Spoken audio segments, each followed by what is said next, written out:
তো আমাদের ফরহাদ স্যারের নামে আমাদের প্রাণের একজন শিক্ষক তিনি, তার নামে যে মিথ্যা মামলাটা হয়েছে সেটা কেন হয়েছে আমরা সেটার জন্যই দাঁড়িয়েছি এবং এই মামলাটা অবশ্যই 24 ঘন্টার মধ্যে প্রত্যাহার করতে হবে।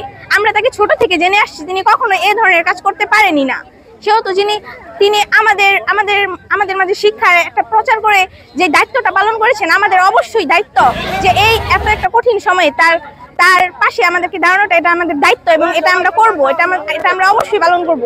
আর এই মিথ্যা মামলার বিরুদ্ধে আমরা অবশ্যই সোচ্চার জানাবো। আর তিনি আমাদের খুবই ভালো শিক্ষক, যে তিনি নামে একটা মামলা দেওয়া হয়েছে, মিথ্যা মামলা দেওয়া হয়েছে, যে আমরা চাই যে মিথ্যা মামলাটা তুলে নেওয়া হোক। যে আমাদের স্যার কোনো রাজনৈতিক ছিল না, যে কোনো ছিল না, যে আমার স্যারকে মিথ্যা মামলা 24 ঘন্টার মধ্যে চাই যে আমাদের স্যার যে মিথ্যা মামলা দেওয়া হয়েছে তা তুলে নেওয়ার জন্য। আমাদের প্রিয় ফরহাদ স্যারের নামে একটা মিথ্যা মামলার অভিযোগ আছে, ওইটা আমাদের স্যারের নামে মিথ্যা মামলা দেওয়া হয়েছে। আমাদের ফরহাদ স্যার সিনিয়র শিক্ষক অনেক ভালো, তার বিরুদ্ধে একটা মিথ্যা মামলা হয়েছে। আমি 2 বছর ধরে স্কুলে পড়ি, স্যারের বিরুদ্ধে কোনো মিথ্যা মামলা দেখি নাই। স্যার অনেক ভালো আচরণ করেছে আমাদের সাথে, তিনি ক্লাসে সবাইকে ভালোভাবে পড়াশোনা করেছে, কোনো বকাঝকা করে নাই, কোনো মারধর করে নাই। আমাদের স্যারের নামে মিথ্যা মামলা করেছে। তাই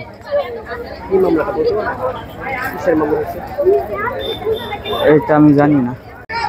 আমাদের স্যারের বিরুদ্ধে হত্যা মামলা করা হয়েছে, এটি গুলশান থানায় করা হয়েছে। এটা জুলাই গণহত্যা।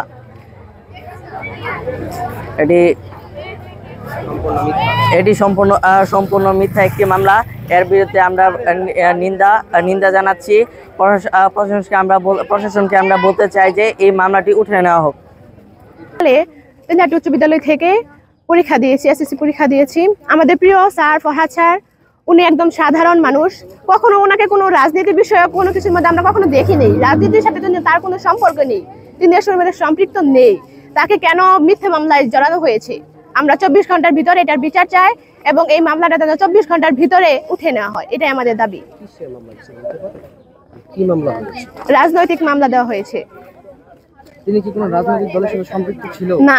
তিনি কখনো কোনো রাজনৈতিক দলের সাথে সম্পৃক্ত ছিল না। তিনি খুব সাধারণভাবে চলাফেরা করতেন, সাধারণ একটা মানুষের সাথে।